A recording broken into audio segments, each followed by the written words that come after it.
이슈에 있어서 이제 가장 관심이 많이 가고 쉽게 이제 접할 수 있는 문제가 이제 반려동물 문제이긴 하는데, 사실은 동물 문제는 굉장히 인간의 삶하고 되게 맞닿아 있어요.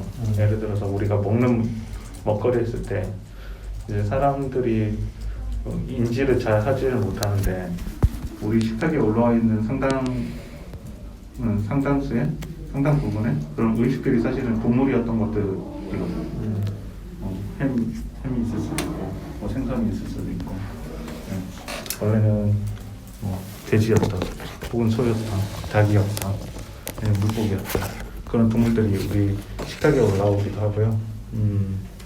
또 우리가 먹는 이제 우리가 아플 때 먹는 약 같은 경우 또 이제 동물 실험을 통해서 만들어지고 있죠. 뭐 근데 그게 동물 실험이 약뿐만이 아니라 뭐 하다못해 그 뭐 세제라든지 아니면 뭐 그 샴푸라든지 이런 거 할 때 만드는데도 동물 실험이 이용이 되고 있고, 굉장히 우리 삶에 맞닿아 있어요. 광범위하게. 아니면 우리가 이제 온라인에서는 이제 뭐 동물들의 컨텐츠를 소비하기도 하고. 그래서 이게 약간 질문지랑은 좀 순서가 다르긴 한데, 그 방금 말씀하신 것처럼 온라인상에서 이제 동물들을 좀 어떤 컨텐츠나 이런 것들로 소비하고 있잖아요. 근데 제가 아까도 말씀드렸다시피 이제 2020년대 10년 이후로 최근 들어서 이제 동물권이나 뭐 동물에 대한 인식 그리고 산업 자체가 커지면서 방송도 그렇고 금융계도 그렇고 지금 뭐 교통 쪽도 그렇고 IT 쪽도 그렇고 전반적으로 동물 산업에 대한 어떤 규모가 굉장히 확장되면서 동물을 소비하는 패턴이나 이런 게 좀 다르긴 했지만 또 빈도가 늘어난 것 같거든요. 그래서 이런 것들은 좀 어떻게 보시는지, 긍정적인 효과 이런 것들을 좀 있다고 보시나요? 저희는 이제 뭐 반려동물 자체가 늘어나는 걸 저희는 이제 뭐 그 자체를 긍정적이다 이렇게 뭐 판단하기는 좀 어려운 것 같아요. 그냥 반려동물이 늘어나니까 그게 좋은 일이다. 이제 제 개인적으로는 이제 동물 운동하는 활동가 개인의 의견으로는 어쨌든 이제 그 동물, 물론 걔는 약간 특성은 있어요. 특성은 이제 걔는 지금 뭐 최근 연구에 의하면 뭐 사람이 잡아다가 한 게 아니라 자발적으로 이제 사람과 같이 살기 시작하면서 한 그 늑대로부터 이제 계속 후대에 가면서 이제 개라는 동물로 이게 진화를 한 건데, 그렇더라도 이제 지금 반려동물 자체가 늘어나는 게 뭐 좋다 그렇게 말하기는 좀 힘든 것 같아요. 이제 어쨌든 동물로서 좀 자연스럽게 누리고 살아야 하는 삶이 어쨌든 이 인간 사회에서 살아가는 데 있어서는 제약을 받을 수밖에 없거든요. 그렇기 때문에 이제 그 부분을 뭐 그냥 단순히 좋다고 할 수는 없겠지만, 이제 좀 그런 오히려 우리 사회가 변화하면서 나타나는 자연스러운 현상인 것 같아요. 이제 과거에는 우리가 살아갈 삶에 있어서 다양한 인간관계가 있고 우리의 감정적인 그런 지지망 안정망들이 있고 있었는데, 지금은 이제 뭐 1인 가구, 2인 가구가 늘어나고 또 이제 분화된 삶을 살고 있잖아요. 그렇죠. 분화된 삶을 살고 있다 보니까 이제 그 삶에서 발생하는 과거에 있었던 관계의 단절 속에서 발생하는 공백들을 이제 동물들이 그거를 채워주고 있는 것 같아요. 그러다 보니까 이제 좀 동물과 함께 살고 싶어 하시는 분들도 늘어나고, 이게 우리 사회 변화에 따른 자연스러운 현상인 것 같아요. 그런데 이제 우리 사회는 거기에 대한 준비가 돼 있느냐 봤을 때는 좀 부족한 게 아직 사실이죠. 그래서 이제 우리는 어쨌든 이제 반려동물이 그 매개가 되었지만 우리 인간이 아닌 다른 생명체하고 같이 살 수 있는 방법에 대해서 좀 고민을 해야 하는 시기인 것 같아요.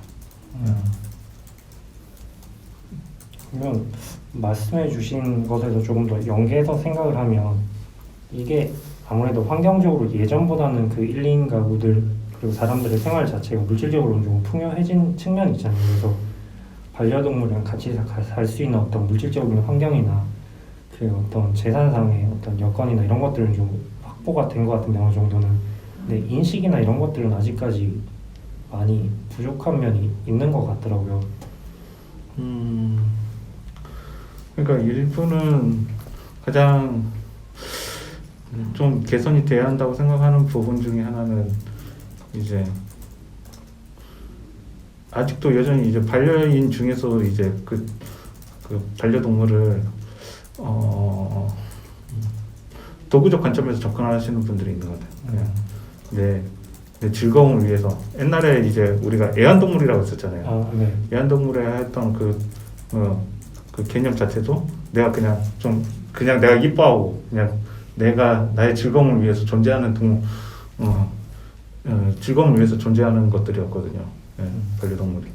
그렇지만 이제 반려동물이라고 우리가 지금 얘기하는 거는 단순히 우리가 뭐 이 동물들을 키움으로써 뭐 나의 즐거움 뭐 이런 것들을 얻기 위한 게 아니라 나와 같이 살아가는 존재로서 인정하는 그 변화의 추세 속에서 이렇게 반려동물이라는 이제 단어도 사용하고 있는데 그 이제 인식이 아직 과거에 머물러 있는 분들도 사실 있어요. 그러다 보니까 이제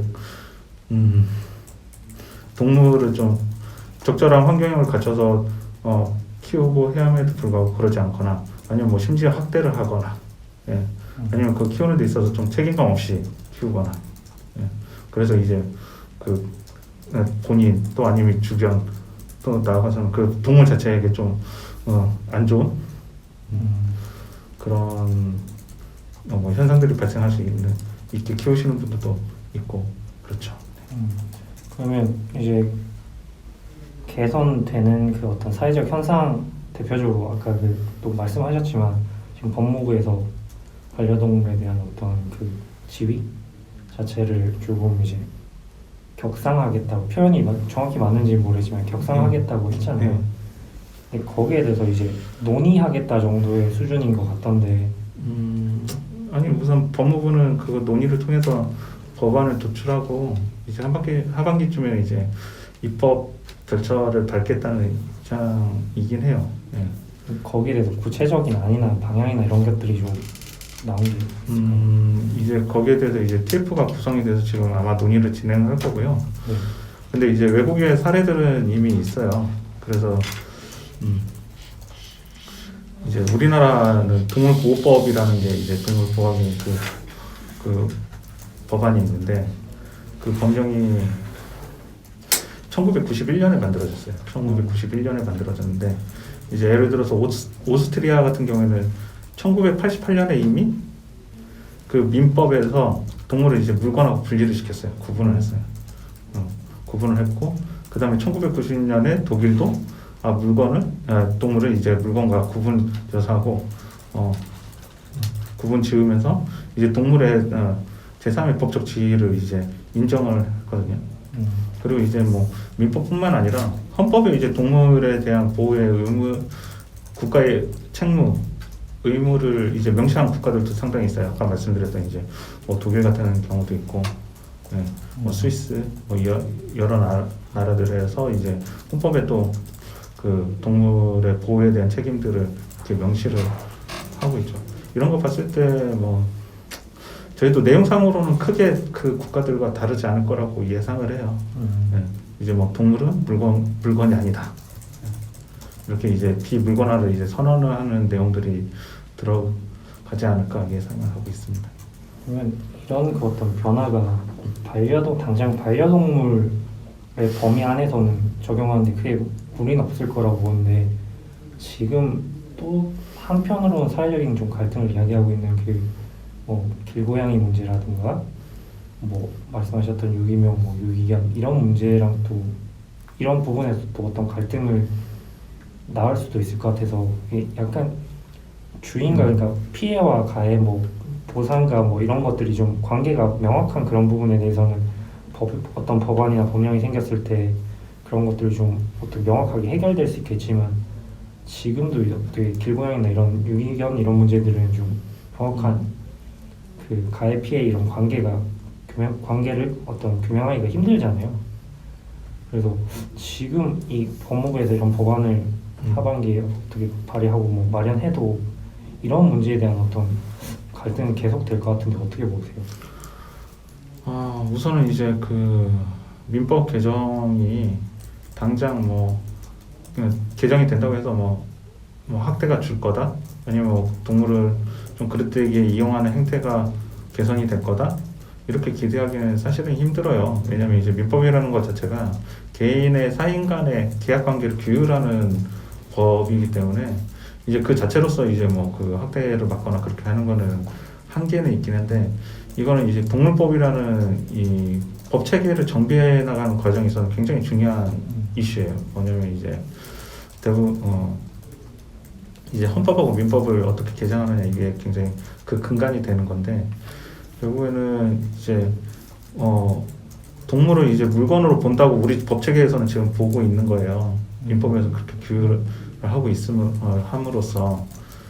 그렇기 때문에 이제 그 예를 들어서 제가 이 볼펜을 제가 이걸 막 화가 난다고 해서 부순다고 해서 저를 체포하지는 않거든요. 예. 이걸 부순다고 해서 체포하거나 이 볼펜을 뺏어가지 않아요. 근데 이제 동물도 사실은 마찬가지거든요. 내 소유인 동물을 내가 뭔가 학대를 했을 때, 물론 현행 동물보호법이 있기 때문에 거기에 대해서 어느 정도 제재는 할 수 있긴 하지만, 이 동물을 소유권을 제한한다든지 하는 거는 지금 그 소유권에 대한 그 우리 강력하게 보호하고 있는 그 소유권을 넘어서 이걸 할 수 있느냐? 굉장히 어려운 문제죠. 그러려면 이제 뭔가 근거가 있어야 되는 거고, 근데 이제 민법이나 이런 데서 물건하고 구분을 하게 되면 동물의 특수한 지위가 있기 때문에, 예를 들어서 친권이나 이런 것들도 굉장히 강력한 권리잖아요. 그럼에도 불구하고 이 아동에 대해서 학대를 했을 때는 그 친권을 심각한 경우에는 친권 자체를 박탈하기도 하거든요. 그렇죠. 그런 것처럼 이제 그러면 이 소유권 자체도 이런 그 법 체계가 마련이 되게 되면 결국에는 이제 그 뭔가 학대 행위를 한 자로부터 뭔가 소유권을 제한하는 거라든지 이런 것들이 그 입법이 훨씬 용이해지는 거죠. 예. 그리고 이제 아까 말씀드렸던 동물의 그 보호에 대한 국가의 책무 이런 것들을 할 때도 이 법 체계에서 우리가 동물을 제 물건과 구분된 존재로 하게 되면 거기에 대한 뭔가 대책이나 이런 것들이 자연스럽게 요구되는 거고, 그 차원에서 이제 나중에 뭐 개헌한다든지 했을 때 그런 논의들, 움직임들이 좀 더 쉽게 탄력을 받을 수 있는 그런 근간이 될 거라고 보고 있어요. 이제 그렇게 됐을 때 우리 법 체계가 이제 다시 재정립할 수 있는 근간이 마련이 되는 거거든요. 일종의 이제 시발점이라고 보면 되겠네요. 이제 잘못 쌓아져 있는 것들을 이제 다시 쌓는 그 밑단을 만드는 작업이라고 이해를 하시면 될 것 같아요. 이렇게 여쭤보면 뭐 어떨지 모르겠지만 혹시 이렇게 밑단을 만드는 작업에 동물자유위원회가 어떤 구체적으로 역할을 해왔다거나 이런 것들을 좀 알려주실 수 있을까요? 뭐 민법 개정이나 이런 거에 대해서는 뭐 저희도 했고 다른 단체들도 요구를 했었고, 그 전부터 이제 민법 개정의 필요성에 대해서 요구를 해왔었고요. 요구는 해왔었고, 근데 이제 민법 체계를 바꾸는 게 사실은 굉장히 어려운 일이죠. 뭐냐면 여러 계약 관계나 이런 것들이 다 달라질 수 있는 거기 때문에 영향을 받을 수 있는 거라서 쉽지는 않은데, 어쨌든 이런 계속된 요구들이 중첩이 되면서 법무부가 이제 그렇게 나서게 된 것 같아요. 저희들만의 공은 아니고요. 여러 단체들과 이제 시민들이 계속 요구했던 결과였던 것 같아요. 그럼 이제 약간 시사적인 어떤 현황이나 이런 거에 대해서는 좀 이 정도 여쭤보고, 좀 팀장님 개인적인 부분에 대해서 여쭤보려고 하는데, 이게 좀 동물자유연대 그러니까 활동가로 이제 활동을 하시게 됐잖아요. 근데 이게 어떤 특별한 계기나 인식의 변화가 있었던 건가요? 저는 NGO 쪽에서 이제 계속 좀 활동을 해왔었는데,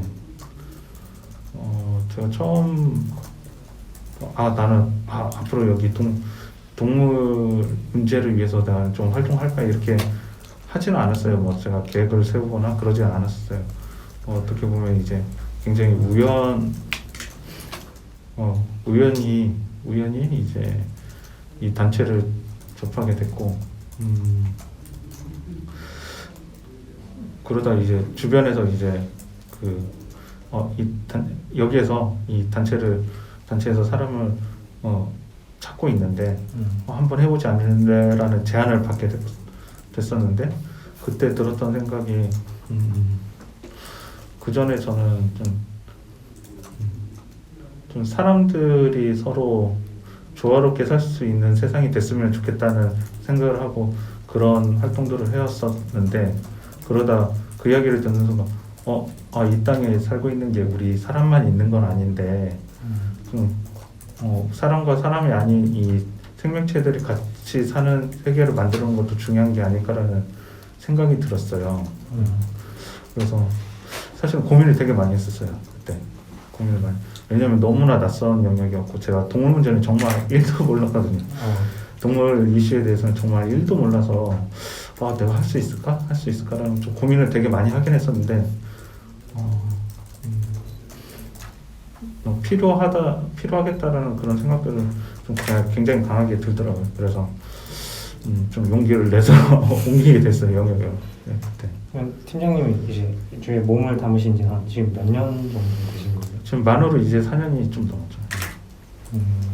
2017년부터 했어요. 예.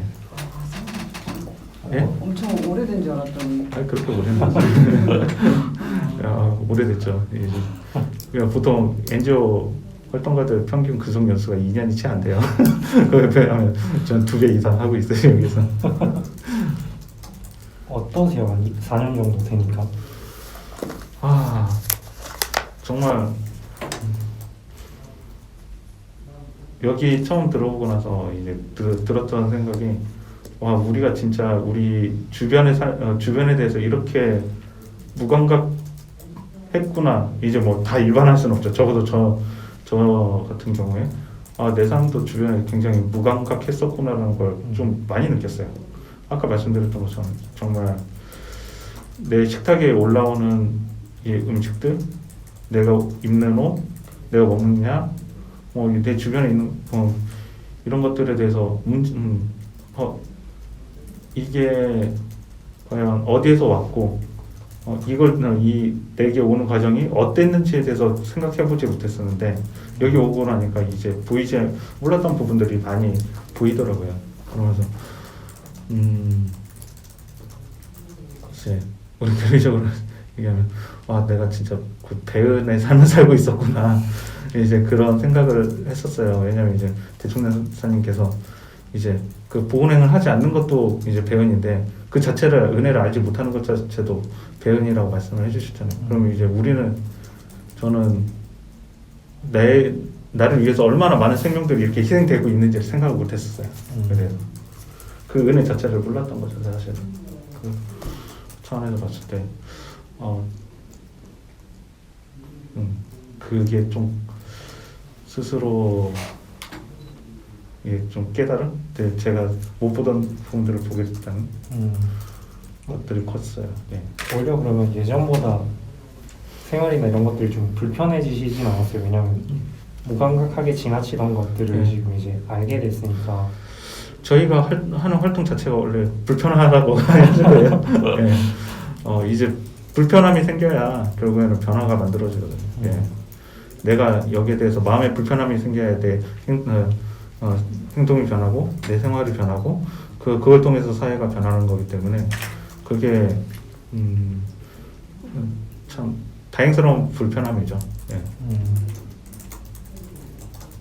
그러면 팀장님은 여기서 아까 말씀하신 것처럼 또 보통은 근속연수가 채 2년이 안 되는데 그 2회나 앞으로도 뭐 장담은 할 수 없겠지만 앞으로도 또 일을 계속 해 나가실 거잖아요.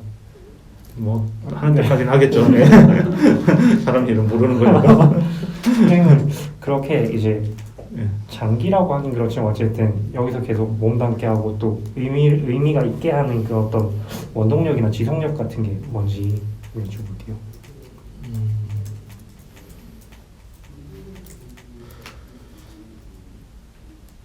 사실 뭐 그건 생각할 겨를이 별로 없었어요. 이제 계속 주어지는 사건들, 현안들에 막 대응하다 보니까 음. 정말 정신없이 왔었던 것 같아요. 이게 여기 하루가 멀다 하고 이제 사건들이 발생을 하고 다뤄야 할 이슈는 굉장히 많거든요. 이제 그래서 이제 동물 단체들 보면 이제 다른 데에 비해서 막 게시물 수가 엄청나요. 아. 그러면 이제 특히 SNS에 들어가면 보통 동물 단체들은 하루에 막 한 3-4개씩 기본적으로 올라가 게시물이 결국에 이제 그거를 생산해내는 주 업무를 담당하는 걸 제가 계속 해왔어요. 아. 이제 왜냐면 저희가 이제 캠페인을 하고 정책을 만들어내고 분석을 하고 연구를 하고 그런 역할들을 했기 때문에 이제 좀 정말 정신없이 이렇게 좀 어떻게 보면 뒤돌아볼 시간도 없이 이렇게 왔던 것 같은데 보면 적어도 후회스럽지는 않은 시간이었던 것 같아요. 이게 제가 어쨌든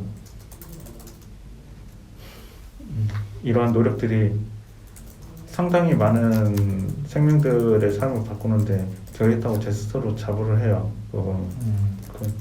그렇기 때문에 이 시간들이 결코 뭐 후회스럽거나 뭐 이게 하여튼 뭐 후회된다 뭐 그런 생각은 없어요. 그렇게 보면 나쁘진 않았던 것 같아요. 이제 이렇게 하나하나 지금 질문하고 좀 벗어났지만 이제 하나하나 이렇게 대응하면서 했지만 이거 결국 모아봤을 때 뭔가 우리 사회의 변화를 만들어냈다는 거 그런 것들이 저를 계속 이 활동을 하게 하는 것 같긴 해요. 예. 개인적인 생활과 연결되면 좀 어떠세요? 그러니까 이게 일에서 이제 보람을 찾을 수 있는데 이게 또 퇴근을 하시면 또 개인으로 돌아가시잖아요. 이제 뭐 그때 저도 뭐 드라마틱한 뭐 삶이 변하거나 그러지 않아요. 뭐 제가 이제 동물들을 위해서 나는 이제 앞으로 이걸 기후도 중요하니까 나 앞으로 걸어 다닐 거야. 막 집에서 다 걸어서 출퇴근해야지. 그러지는 않는데요. 이제 어쨌든 그런 것들을 집에서 같이 이야기하고 뭔가 그걸 뭐 작은 거는 하려고 해요. 예를 들어서 이제 뭐 그렇다고 제가 뭐 베지테리안 채식을 하거나 그러지는 않아요. 비건 채식을 하거나 그러지는 않지만 이제 적어도 우리 집에서 쓰고 있는 달걀은 이제 동물복지란으로 바꾸고 그다음에 이제 옷 같은 경우에는 그 뭐 거위털이나 뭐 구스다운이나 아니면 뭐 덧다운 제품들 이런 것들을 사용하지 않고 신소재 제품을 쓰고 한다든지 그 제품들을 바꾸기도 하고요. 그 다음에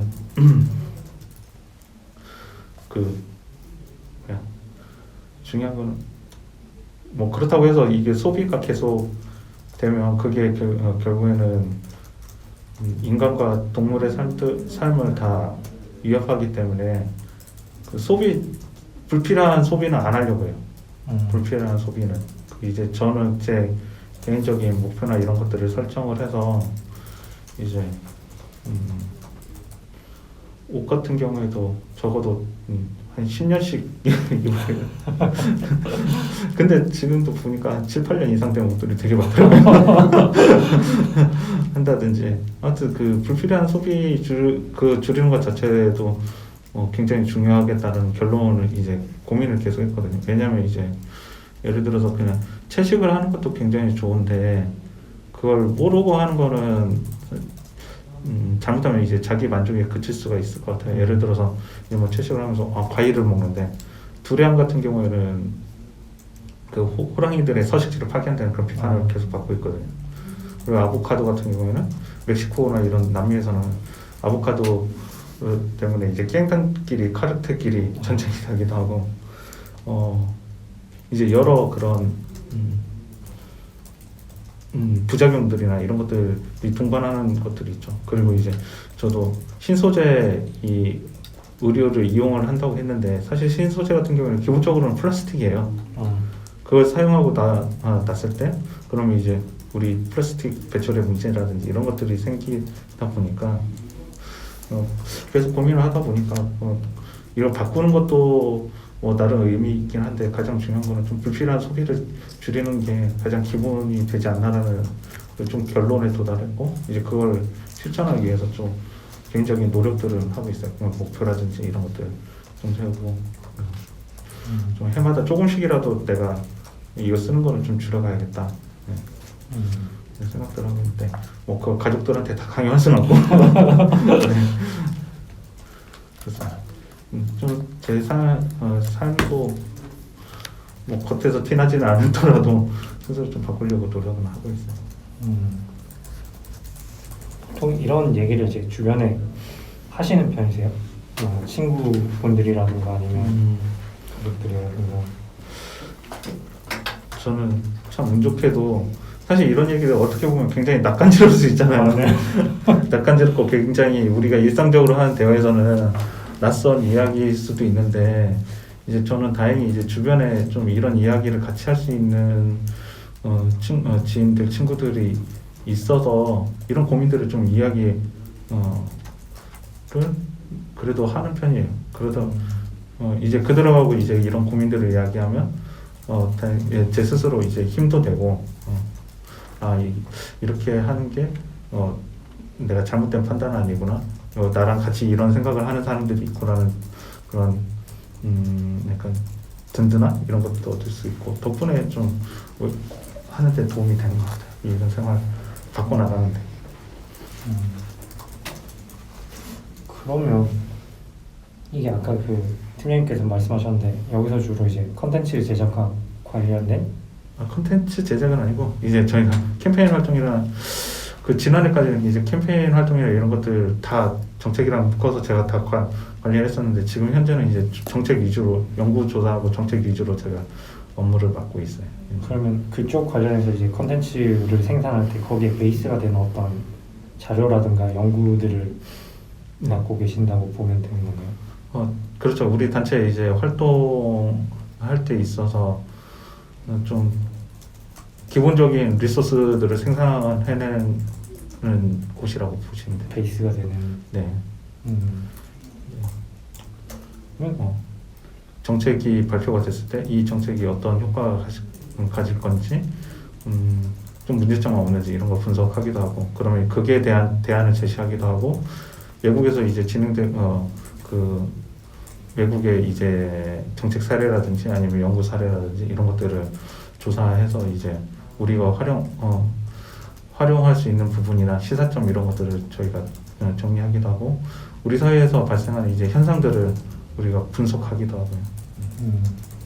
그러면 보통 그런 역할을 하시게 되면 그 보통 직장인들이라고 이분들로 이제 생각해서 보면 그 어떤 업무의 루틴이라든가 패턴이 있잖아요.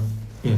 그 팀장님께서는 이제 출근이라고 표현하는 게 맞을까요? 예, 뭐 출근해야죠. 출근하시면 이제 하루에 예. 이런 일과를 하시면 하루에 어떤 패턴으로 이제 생활을 하시게 되는 거예요? 저는 한 6시 반 정도 출근을 하고요.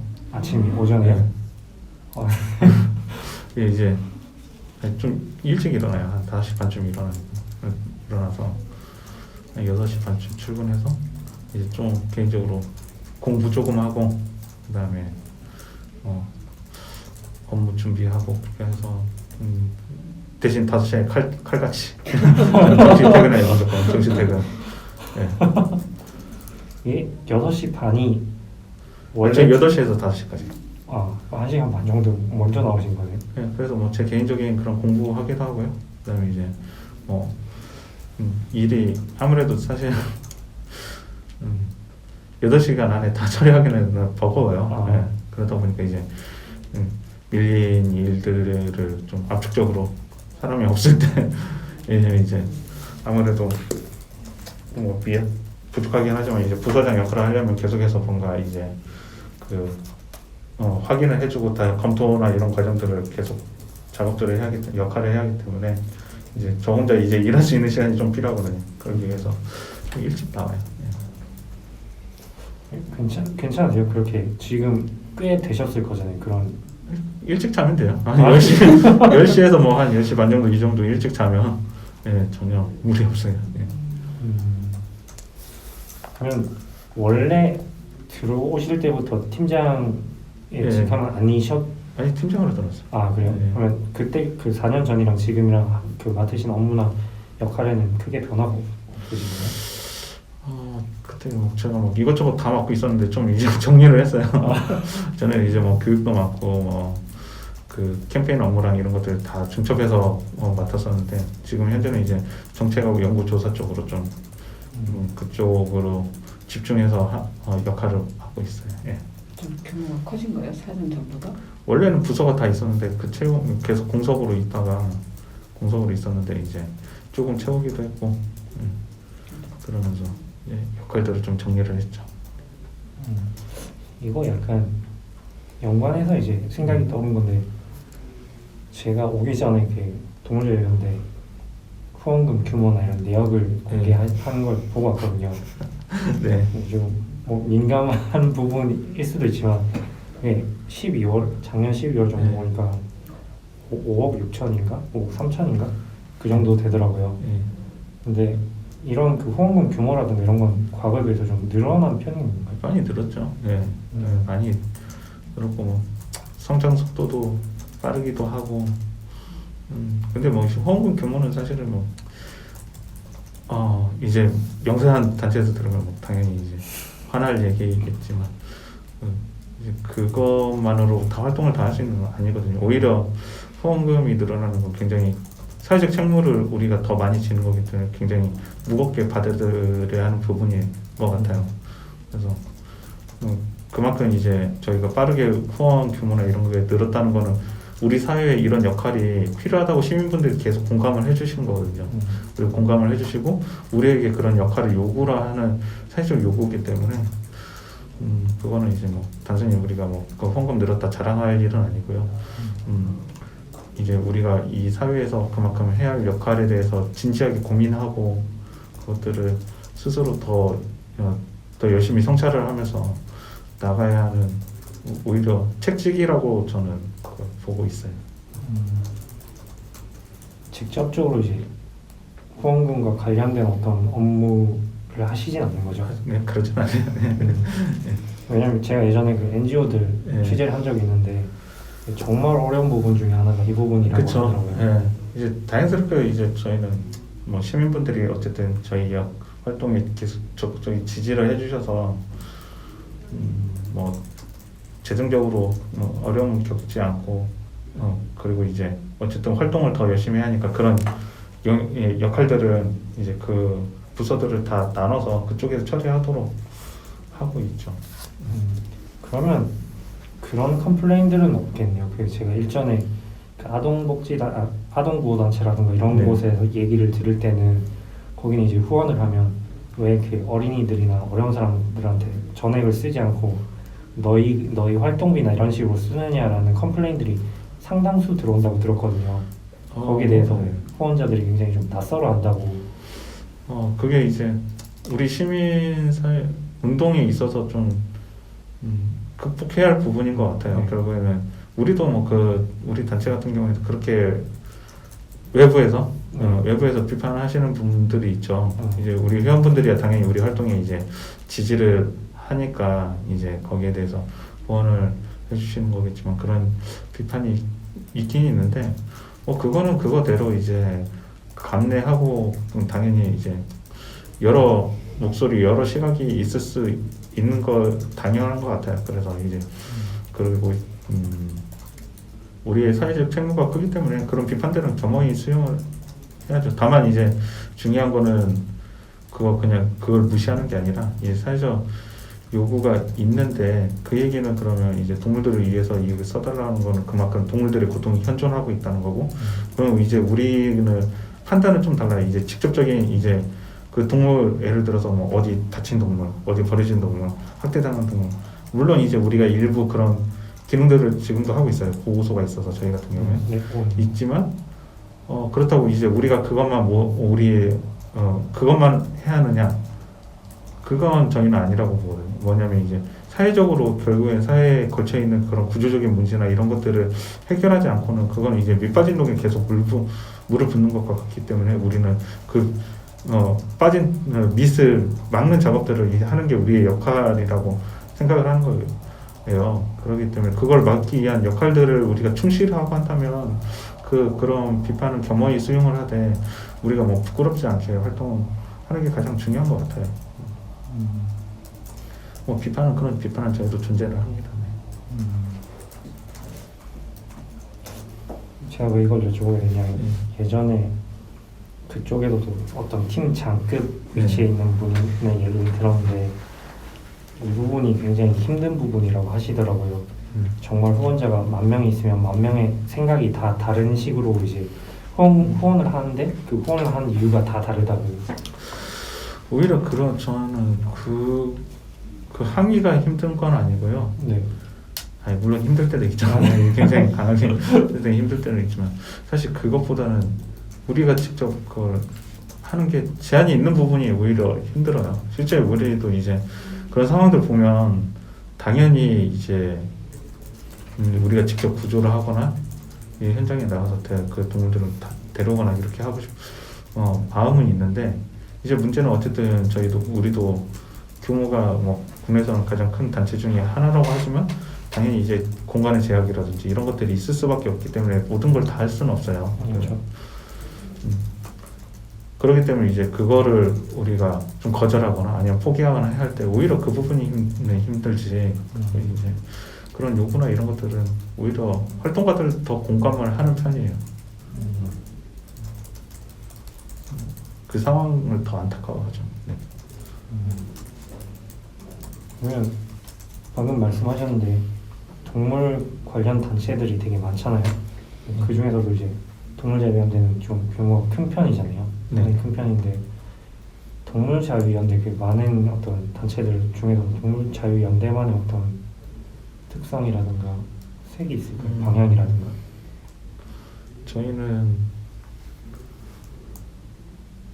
이게 이제 에드보커시 운동에 있어서 이게 참 고민이 되는 지점인 것 같아요. 뭐냐면 우리가 이상이라고 생각하는 것들을 주장할 것인지 아니면 뭔가 그렇게 하면서도 뭐 현실을 좀 바꾸기 위한 뭔가 합의라든지 이런 것들을 이끌어내도록 할 건지 이제 자칫하면 이제 그 과정에 있어서 회색 문제라든지 이제 이런 비판이나 이런 것들이 있을 수 있거든요. 네. 이제 우리 단체는 보면 어쨌든 지금 명확한 지향점은 분명히 있어요. 이제 인간으로부터 이제 그 인간에 의해서 고통받는 동물들의 수와 종을 줄이는 거, 그리고 그 고통을 줄여 나가는 거, 이제 명확한 방향성은 있는데, 그럼 이제 예를 들어서 우리는 동물을 이제 음식으로서 이렇게 식량으로서 이용하는 게 동물들 고통을 초래하는 거니까 우리 이제부터 채식만 합시다 이렇게 주장을 할 수가 있는 거잖아요. 실제 그렇게 주장하는 단체들도 있고 그 자체로도 굉장히 의미가 있죠. 당연히 의미가 있고 하지만 그럼 우리가 그렇게 주장한다고 해서 우리 사회가 바뀔까? 라는 질문을 던지면 일부는 바뀔 수 있겠죠. 일부는 바뀔 수 있겠지만 그게 실현되기까지 얼마나 오래 걸릴지 모르는 그 기간 동안에 그 수많은 동물들은 계속해서 고통을 당하고 있거든요. 저희는 이제 우리의 지향점 거기에 두더라도 우선 우리가 할 수 있는 동물들의 고통을 덜어주는 지금 미래를 위해서 현재의 동물들을 다 희생시켜야 한다는 것도 그건 저희는 그 부분에 대해서는 동의를 할 수 없기 때문에 저희는 이제 어쨌든 그 동물의 현재 상황을 개선하기 위한 활동들 거기에 대한 합의라든지 이런 것들도 적극적으로 하고 있어요. 그래서 뭐 예를 들어서 케이지 프리 운동이 그런 거거든요. 케이지 프리라는 건 이제 우리가 소비하고 있는 달걀을 그 기존에 이제 배터리 케이지라는 이 A4 한 장보다도 작은 공간에 닭 한 마리가 살고 있어요. 네. 근데 이렇게 좁은 공간에 살다 보면 굉장히 많은 문제점들이 발생을 해요. 당연히 사람도 갇혀 있으면 극심한 스트레스를 받잖아요.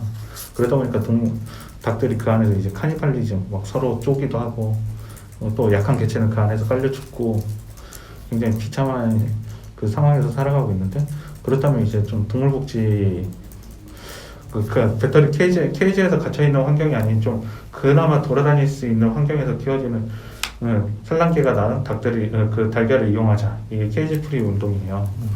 케이지 프리 운동인데 이걸 통해서 이제 동물들의 고통 상당 부분 줄일 수 있어요. 이제 동물들이 뭐 1인 그 한 마리당 개체당 제공되는 면적이 아주 아주 극적으로 넓어지는 건 아니긴 한데 뭐 예를 들어서 산술적으로는 이만큼 주어진 공간이라 하더라도 돌아다닐 수 있잖아요, 닭들이. 그러면 그거는 뭐 사실 갇혀 있는 거하고 완전 의미 자체가 다르거든요. 그렇기 때문에 저희는 이렇게 좀 바꿔나가는 운동들을 하고 있고 실제 성과도 되고 있어요. 뭐 스타벅스나 이런 풀먼 이런 기업들이 우리와 함께 이 문제를 계속 상당 기간 계속 논의를 했고, 그래서 이제 케이지 프리 선언을 했어요. 이 기업들이 몇몇 기업들이 국내에서 이제 케이지 프리 선언을 했는데, 이제 일부 다른 측에서는 좀 불편함을 내비치죠. 거기에 대해서 결국에 동물 이용하는 거 똑같은 거 아니냐. 이 동물들도 이 산란계도 결국에 이용당하다 죽음을 맞이하는 건 똑같은데 그게 동물 단체가 할 일이냐라는 이제 비판을 하기도 하죠. 비판을 하기도 하지만 이제 저희는 저희가 이렇게 했을 때 한 기업만 이렇게 바뀌어도 연간 수만 마리의 닭들의 삶이 변화를 하거든요. 저희는 그 자체로 의미가 있다고 봐요. 뭐 그렇다고 뭐 우리가 그러면 이렇게 하니까 닭들은 다 이렇게 살아야 합니다. 그건 아니거든요. 적어도 이제 우리가 하는 운동은 이제 뭐 달걀 소비를 더 늘리자, 동물복지 달걀 소비를 늘리자, 그건 아니에요. 기존에 있던 배터리 케이지에서 생산되던 달걀 적어도 동물복지 달걀로 전환하자. 최소한 우린 줄일 수 있으면 그들도 당연히 하는데 우선 여기에 대해서는 많은 시민분들이 또 동감을 해주세요. 그래서 뭐 최근에도 저희가 조사를 했는데 70%가 넘는 시민분들도 뭐 케이지 프리 달걀을 사용하고 이런 것들에 동의를 해주시거든요. 이렇게 봤을 때는 실질적인 동물의 고통을 줄인다는 측면에서 봤을 때는 의미 있는 활동이라고 보는 거죠. 그래서 한 명의 비건을 만드는 것보다 차라리 일주일에 한 번이라도 채식을 하는 사람들이 100명, 1000명이 되면 동물의 고통은 훨씬 크게 줄어드는 거잖아요. 네. 저희는 그런 차원에서 이 운동들을 접근을 하고 있죠. 그래서 좀 실질적인 변화를 만들어내기 위한 활동들을 계속 고민을 하고 있어요. 이건 직접적인 어떤 연관성이 있는 건 아닌데 제가 체감한 부분이 동물복지, 요즘 마트나 이런 데 가면 동물복지 해서 이제 그 어떤 달걀이나 이런 게 나오는데 가격이 좀 비싸죠. 그 일반 그 시중가보다 상당히 높은 가격이 형성돼 있어도 이게 일반 개개인 입장에서는 좀 선뜻 구입하기가 망설여지는 정도의 어떤 가격이 형성돼 있는데 이런 부분은 어떻게 보세요? 그럴 수밖에 없겠지만 저희가 조사해도 이제 가격 저항이 상당히 큰 걸로 나와요. 네. 그리고 이제 시민분들이 이제 이 동물복지 케이지 프리 달걀을 이용을 하는 게 좋겠다고 생각을 하면서도 실제 아직 우리나라에서 차지하는 비중이 뭐 한 4%? 4%에서 5% 정도 수준이거든요. 이제 거기에 머무는 이유는 이 가격 저항이 굉장히 크긴 해요. 왜냐면 저희가 조사했을 때 가격 차가 한 1.8배 정도 나는데 동물복지란하고 이제 그 일반 달걀하고 1.8배 정도 나는데 소비자분들은 그걸 적정선을 한 1.3배 정도로 생각을 하시는 것 같더라고요. 저희가 최근 설문조사를 했을 때 이게 아무래도 그 갭이 있다 보니까 아직은 그렇게 전환하는데 한계가 있긴 한데 이거는 이제 이 문제에 대해서 좀 더 공감하고 필요성을 인식하는 분들이 많아지면 뭐 비율이 자연스럽게 올라가지 않을까라는 생각이 들어요. 네. 이제 물론 이제 부담이 좀 있긴 하죠. 부담이 크게 있긴 하지만 이제 뭐 그 자체가 좀 굉장히 어려운 분들도 있을 수 있어요. 그렇지만 또 상당 부분 또 이제 이것 대신 그 일반난 대신 동물복지란을 선택할 수 있는 분들도 상당히 많다고 생각을 하거든요.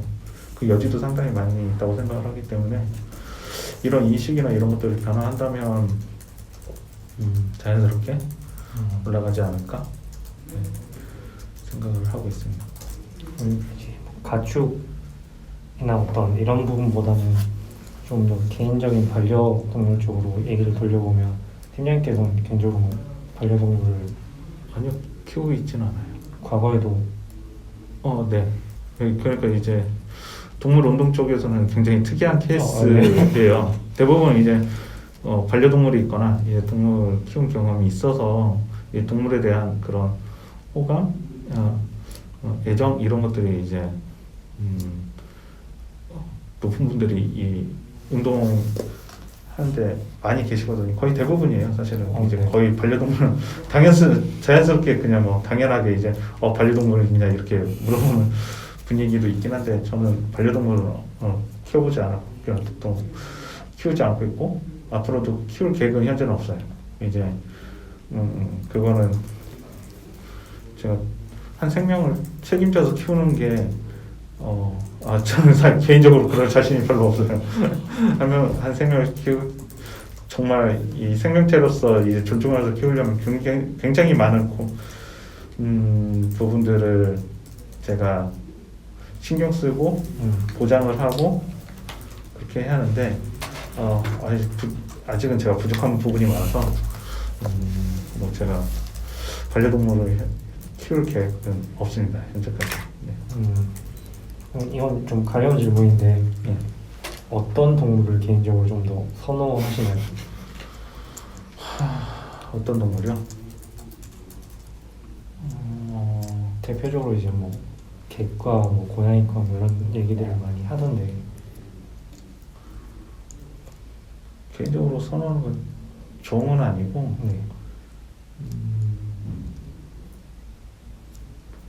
그냥 자연에서 그냥 본래 모습대로 살아가는 동물들이 이뻐 보여요.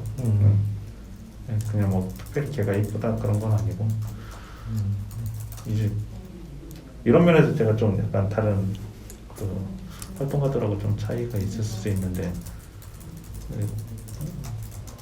동물을 사랑하는 방법도 여러 가지인 것 같아요. 그래서 그렇죠. 어떤 사람들은 같이 살면서 돌보고 그렇게 하면서 그들을 사랑할 수도 있는 거고 저는 그들 자체를 그냥 저는 그 자체 존재를 인정을 하면서 그들과의 적절한 거리 그리고 이런 것들을 유지하고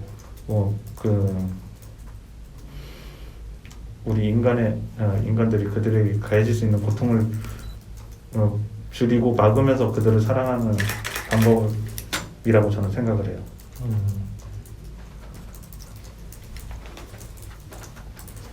상당히 뭐 이런 말씀 드려도 될지 모르겠지만 이례적이네요. 그러니까 네. 제가 이때까지 이렇게 많이 살긴 않았지만 주변에서 겪은 어떤 뭐 반려동물을 좋아하는 분들, 동물에 대한 애정이 있는 분들은 대부분 반려동물이 아니면 특정 계기를 가지고 거기에 대한 애정이 이제 좀 확대되는 경향이 있던데 그게 뭐 자연스럽겠죠. 네. 이제 뭐 평화 운동을 하든 아니면 인권 운동을 하든 뭔가 거기에 뭐 필요하다고 느꼈기 때문에 그 운동들을 하시잖아요. 네. 투신을 하게 되는 건데 그렇게 보통은 이제 그러면 거기에 관련된 사건이나 이런 것들이 있을 거고 동물 운동은 자연스럽게 그게 계기가 동물이 될 가능성이 큰 거죠. 그래서 뭐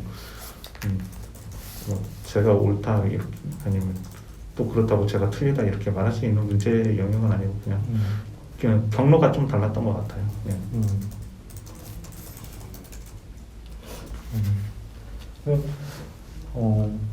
뭐 이거 질문지에 있던 뭐 이제 코로나 현상 때문에 이제 뭐 입양 사례 늘었다 이건 아까 다 말씀해 주셨던 것 같고 사실 며칠 전, 일주일 전인가 3일 전인가 그 기사에서 그런 걸 봤거든요. 최근 광주에서 또 그 반려묘 그러니까 코로나 양성 판정인가 받으면서 우리나라에서 이제 7번째 반려동물 중에 7번째 그 판정을 받았다. 여기에 대해서는 이제 뭐 어떤 대응을 하고 계신 건가요? 아니 연구나? 그거 이제 뭐 외국에서도 반려동물 감염 사례는 보고는 되고 있어요. 이제 반려동물이 감염되기도 하고 뭐 동물원에 있던 뭐 사자나 호랑이가 감염되기도 하고 뭐 그렇게 하는데 이제 공통적으로 이제 그 학계에서 얘기하는 거는 우선 사람에서 동물로의 전파는 확인이 됐는데 그 동물에서 사람으로의 전파는 확인된 바가 없다. 그렇다면 그렇지만 주의는 하는 게 좋다라는 게 지금까지의 그 학계의 이야기예요. 네. 그래서 이제 뭐 과도하게 그걸 공포심을 가질 필요는 당연히 없고요. 네. 과도하게 공포심을 가질 필요는 없고 다만 어쨌든 우리가 집에 들어가면 열심히 뭐 혼자 사시는 분들도 있지만 이제 내 가족이 있을 때 열심히 들어가서 뭐 손도 씻고 뭐 위생 관리를 하잖아요. 그 이유는 나도 중요하지만 우리 가족에게 이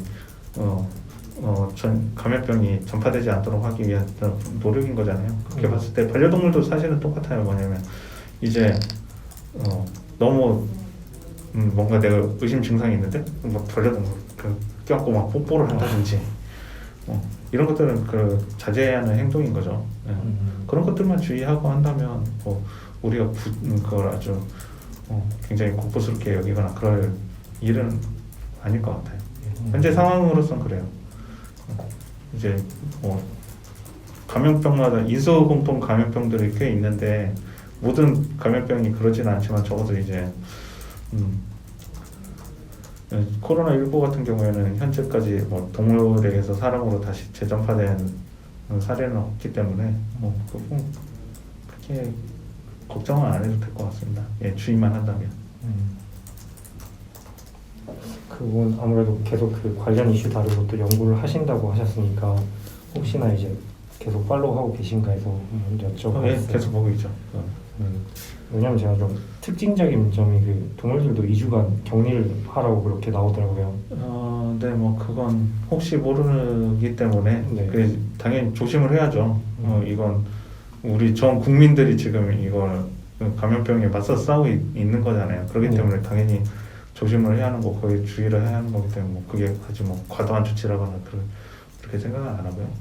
필요한 부분이기 때문에 해야죠. 그럼 혹시 잠시만요. 예, 계속 왔다 갔다 해서. 뭔가 물어보신 거 물어봤대요. 계속 이제 이슈를 타고 말씀해 주시는 거에서 타고 이제 질문을 드리다 보니까 좀 왔다 갔다 하는 측면이 있는데 뭐 인터뷰가 원래 그렇죠 뭐. 네.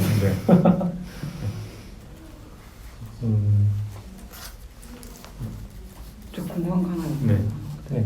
그 다른 나라하고 우리나라 이렇게 비교했을 때 동물복지의 그런 수준이라고 해야 되나 현황 이런 좀 차이가 격차가 좀 있는지 우리나라 다 비교할 수는 없지만 선진국 등에 확실히 유럽이 앞서 있어요. 그 부분에 있어서는 유럽 국가들이 그 동물복지에 있어서는 물론 이 문제를 오랫동안 고민도 해왔고 그러다 보니까 이제 앞서 있고 예를 들면 굉장히 잔혹한 얘기인데 우리가 달걀을 먹잖아요. 그럼 이제 당연히 달걀을 낳는 닭들이 있겠죠.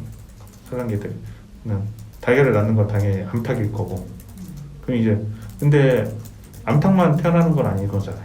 그럼 이제 당연히 수탉이 태어날 수도 있겠죠.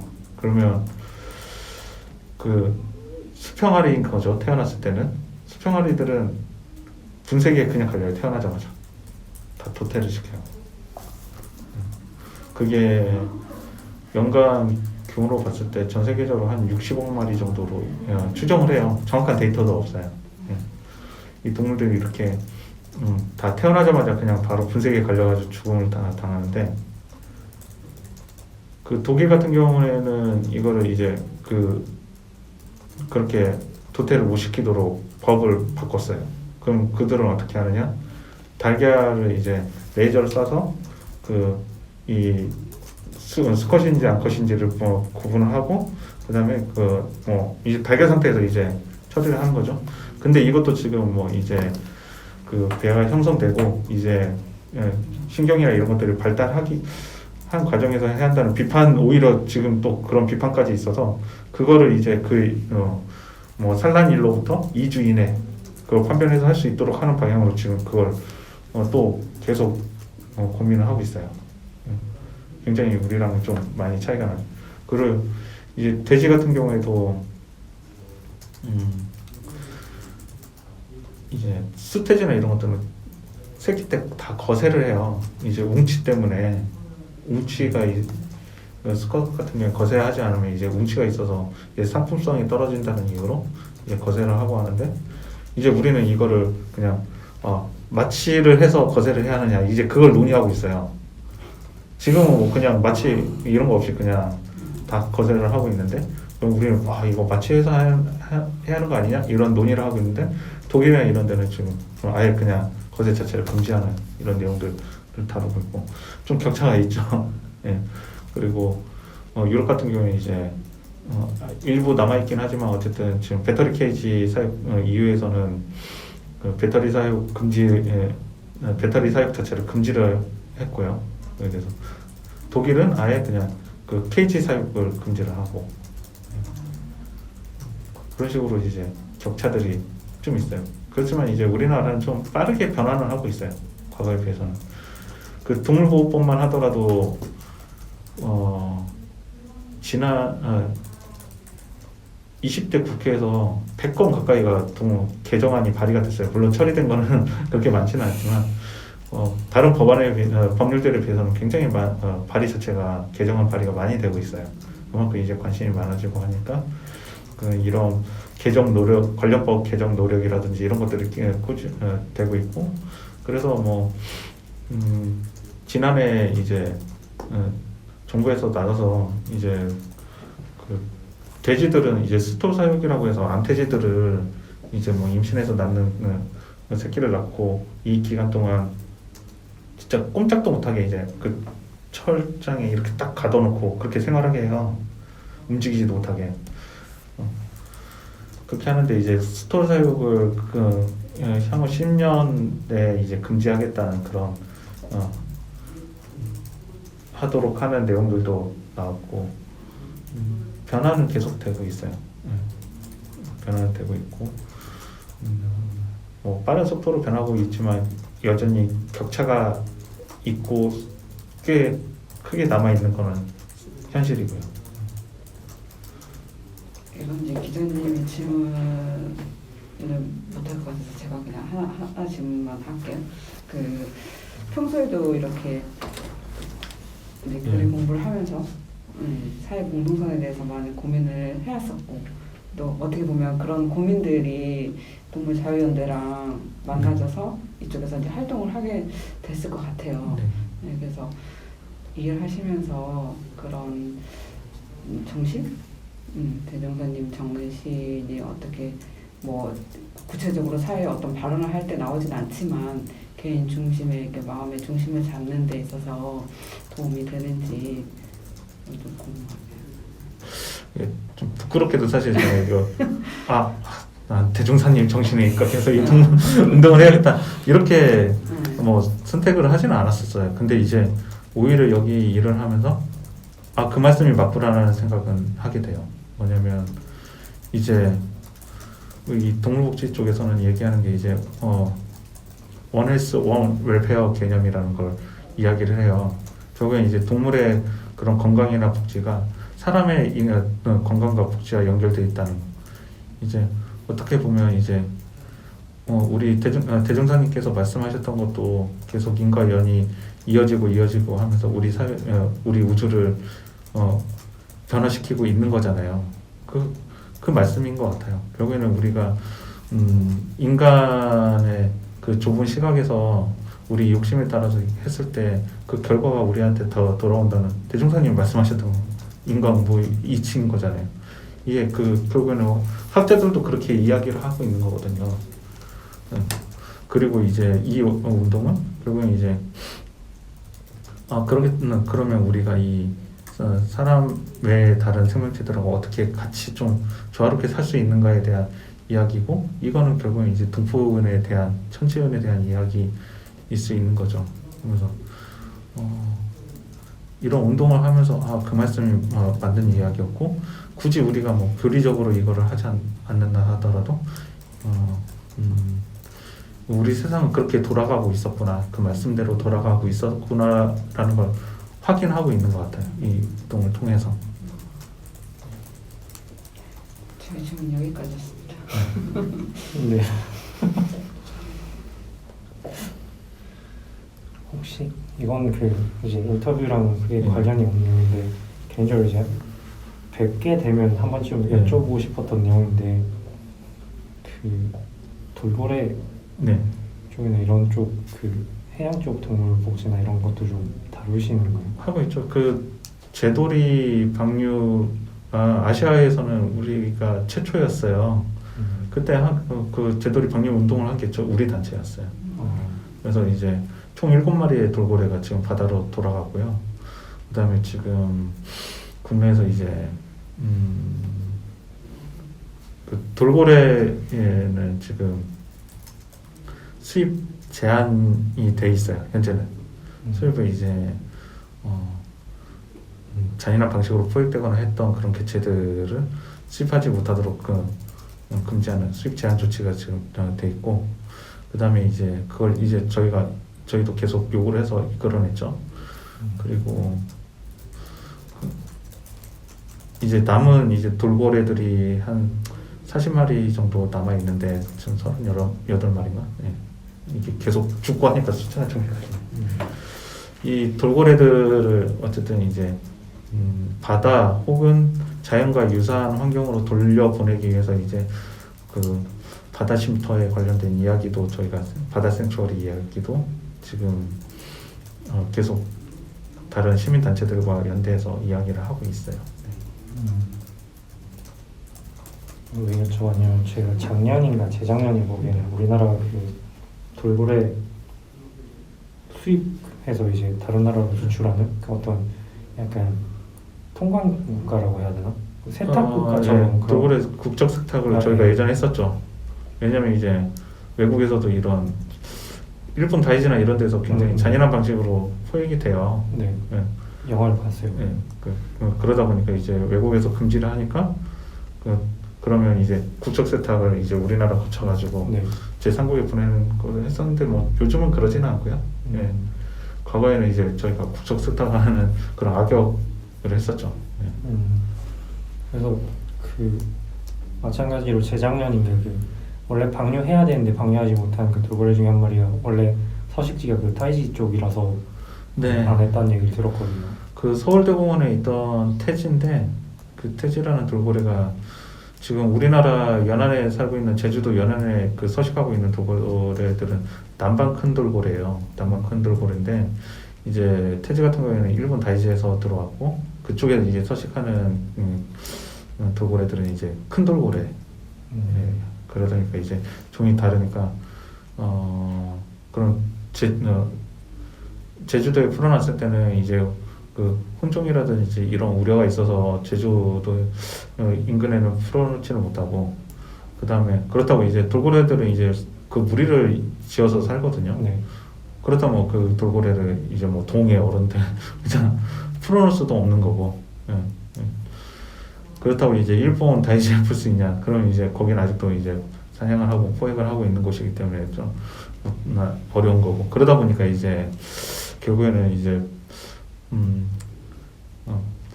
방류를 해야 함에도 불구하고 이제 서울대공원은 돌핀 프리를 했어요. 돌핀 프리 선언을 하고 이제 현재 서울대공원에는 돌고래가 남아 있지 않은데, 이제 그 돌고래가 이제 제주도에 있는 시설에 지금 가 있는 거죠.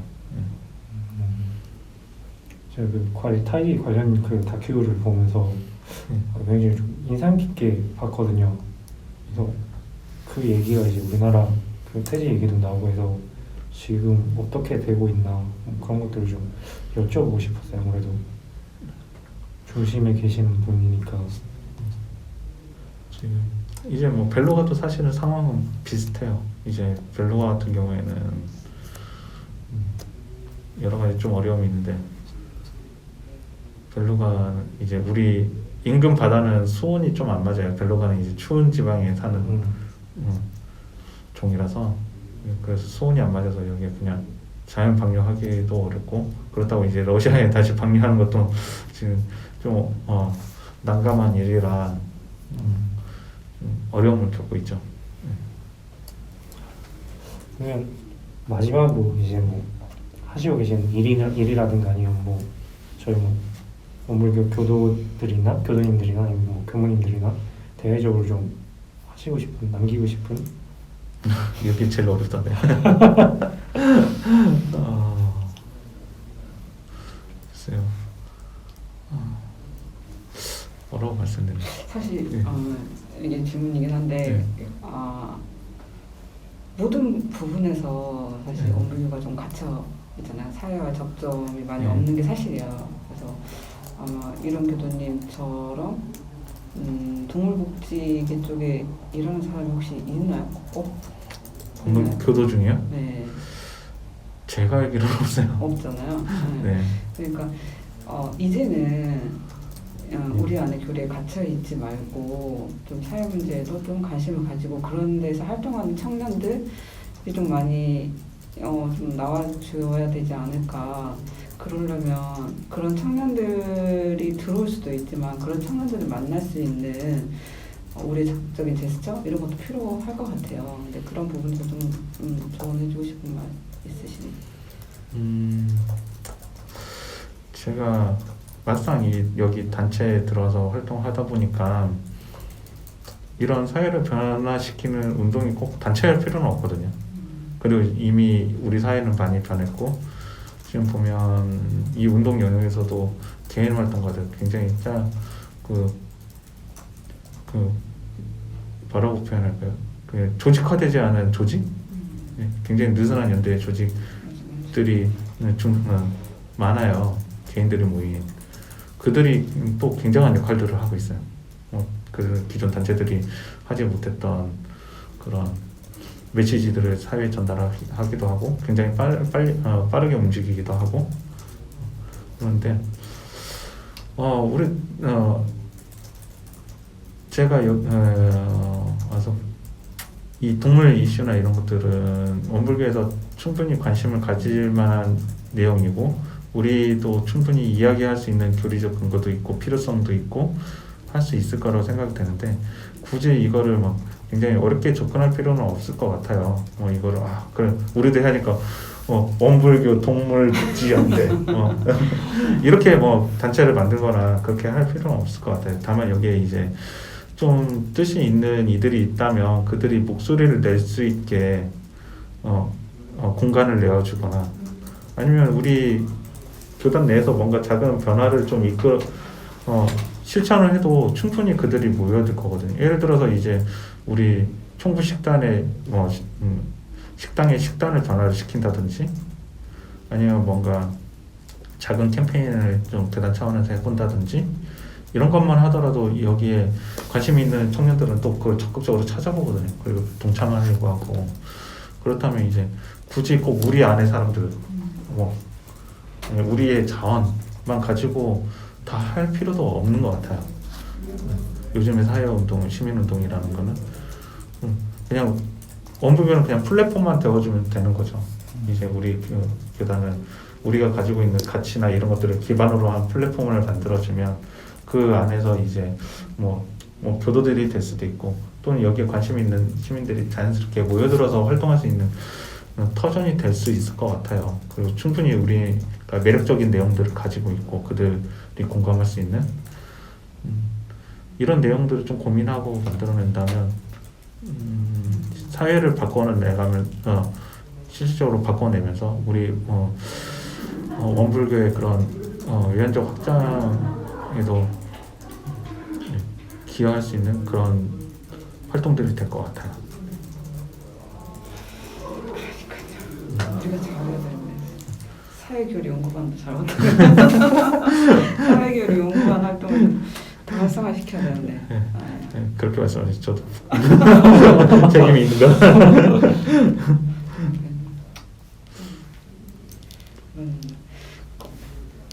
뭐 지금 네, 일단 여쭤볼 건 공식적인 질문들은 다 끝났어요? 네, 이 정도입니다. 그러시구나. 아니 그래서 아니 이제 거의 뭐 그냥 네. 끝난 거고. 예. 네.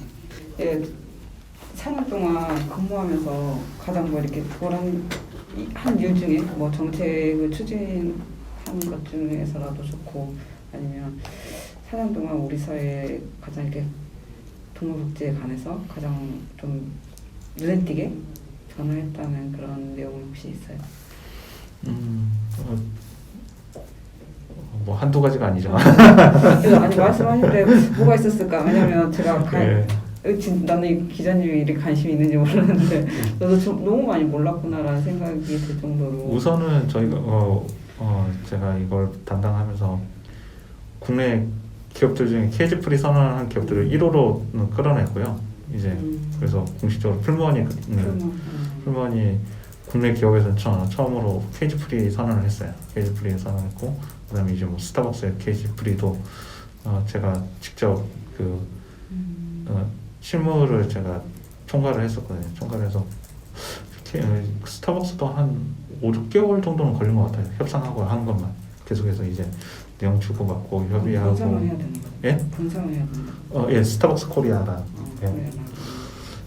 계속 그 협의 과정을 거치면서 이제 처음에는 막 이제 어려움을 이야기하고 했지만 계속해서 이제 설득하고 이게 왜 타당한지 왜 해야 하는지를 계속 이야기해서 그걸 이끌어냈거든요. 그런 과정들도 있었고 그다음에 이제 사회콤이 이제 시민분들도 모르는 분들이 많은데 그 웅담 채취용 곰들이 아직도 우리 남아 있어요. 400마리 넘게.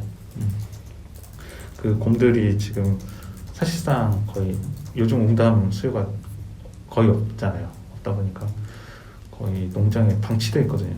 또 그 농장 입장에서는 수익도 안 나는데 계속해서 하니까 정말 열악한 상황에 지금 방치되어 있는데 저희가 계속해서 이제 환경부나 이런 데 요구를 해서 결국에는 지난해 그 사회권 생추어리 예산을 만들어냈어요. 그래서 이제 올해 그 생추어리 설계 예산이 들어갈 거고 그래서 이제 한 20여 년 가까이 이제 사회권 문제로 우리 사회에서 있었던 이제 한매듭 물론 남아있는 곰들 문제도 있기 때문에 뭐 다 해결된 건 아니지만 어쨌든 한매듭을 짓는데 그런 역할을 했었고 이제 뭐 동물보호법 개정이나 이런 것들 관련해서도 활동을 하고 자기 자랑이 좀 많이 심했군요. 네. 저도 이걸 아까 여쭤볼까 말까 하다가 안 여쭤봤던 게 저 예전에 그 평화나비 그러니까 그 위안부 문제 네. 다루는 그 시민단체 쪽이랑 전화 인터뷰 비슷하게 한 적이 있는데 이걸 여쭤봤더니 화를 내시더라고요. 우리는 모든 순간이랑 모든 활동들이 다 특이 독특하고 의미가 있는 건데 그렇게 네. 생각하시는 분들도 있을 수 있죠. 네. 근데 제가 워낙에 모르니까 물어봤어요. 그리고 이제 그 본인 그렇게 생각하는 것도 중요한데 이제 안타까운 건 저는 이제 어쨌든 시민단체면 시민들에게 좀 친절하게 설명을 해줘야 된다는 생각을 해요. 그들이 이제 시민들 모든 게 다 특징적이다 하면 사실은 모든 게 다 똑같다는 얘기가 될 수 있거든요. 그래서 좀 이 시민활동을 하는 분들 중에 그런 분들 있어요. 이제 그 나의 언어로만 이야기하시는 분들이 있어요. 이제 그러면 사실은 시민분들은 뭐 그걸 이해하시는 분들도 있지만 내가 모르고 사실은 여기에 활동하는 사람들이 아니면 잘 모르는 시민분들이 거의 대부분인 거잖아요. 그럼 이제 이해를 못하죠. 그럼 시민들이 이해하지 못하는 시민운동이 성공할 수 있을까라는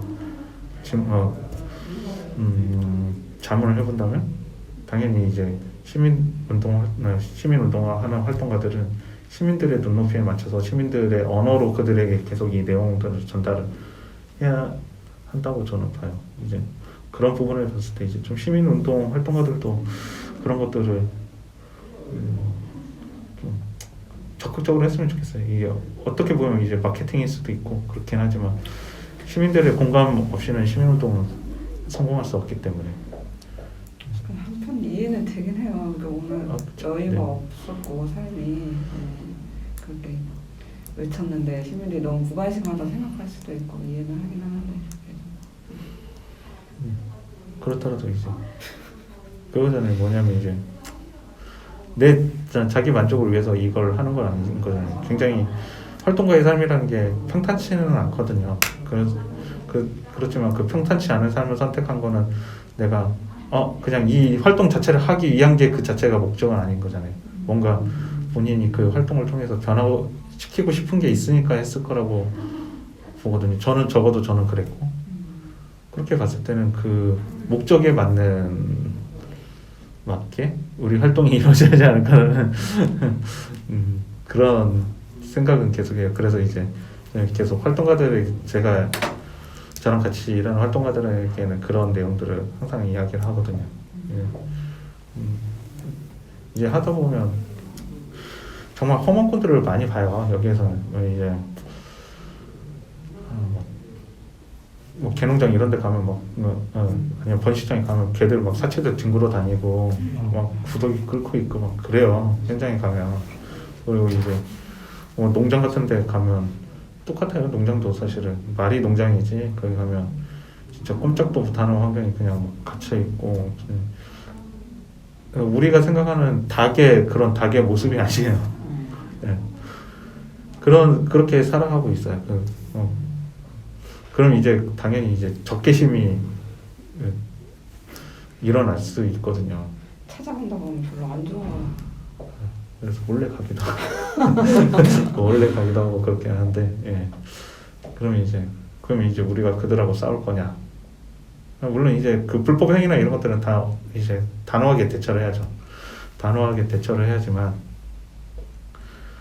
어쨌든 우리 사회에서 용인되고 있는 그런 형태들의 그런 사업을 하고 있다든지 이런 분들을 그냥 무작정 비난하고 막 그들의 손가락질하고 그렇게 해서는 저는 바꿀 수 없다고 보거든요. 결국엔 이제 그들에게도 설명을 해야 되고 왜 우리가 이걸 하려고 하는지 설명을 하고 그들 스스로 좀 바뀔 수 있도록 하든지 스스로 바꾸자고 한다면 그때 우리가 좀 도울 수 있는 부분 도와서 그 변화로 결국에는 변화라는 종착지로 이어질 수 있도록 한다든지 이런 것들이 필요한 것 같아요. 근데 이제 여기는 막 바로 앞에서 동물들이 죽고 막 이러니까 그게 굉장히 감정이 격해져가지고 그런 경우들이 많아요. 네. 막 현장 가면 막 고성오가고 막 싸우고 난리 나요. 네. 모란시장에서 봤었어요 예전에. 개들 케이지 안에 여러 마리를 거의 구겨놓다시피 해서 거기서 정확한 단체 이름은 생각 안 나는데 어쨌든 파는 분이랑 이제 그 시민단체 분들이랑 싸우고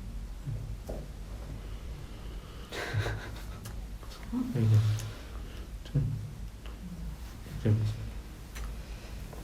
분노가 일더라도 어쨌든 시민들이 납득할 수 있는 목소리 되는 게 시민단체 역할이지 않을까. 근데 이런 시민단체 어떤 방향성이나 운영 방안에 대해서 시민단체 실무자분들이 굉장히 그 고민이 많으시더라고요. 예전에 윤미향 의원 관련해서 이슈 터졌을 때 그때 한창 시민단체에 대한 부정적인 인식이 거의 사회적으로 되게 높아지던 때잖아요. 그때 이제 NGO들 관련 실무자들을 몇 분 이제 얘기를 좀 들어봤는데 규모나 뭐 어떤 속하고 있는 어떤 그 운동의 방향성이나 뭐 이런 것들에 대해서 정말 얘기들이 다 하고 있는 고민들도 다르고 그래서 그때 NGO 그 각 단체 실무자들끼리 어떤 좌담회 좀 뭐 만들어달라 우리도 하고 싶은 얘기가 많다 뭐 이런 얘기들이 좀 있었거든요. 근데 오늘 팀장님 또 말씀하시는 거 보니까 또 확실히 그런 것 같아요. 각 단체들만의 어떤 고민이 있는 것 같고 그렇죠.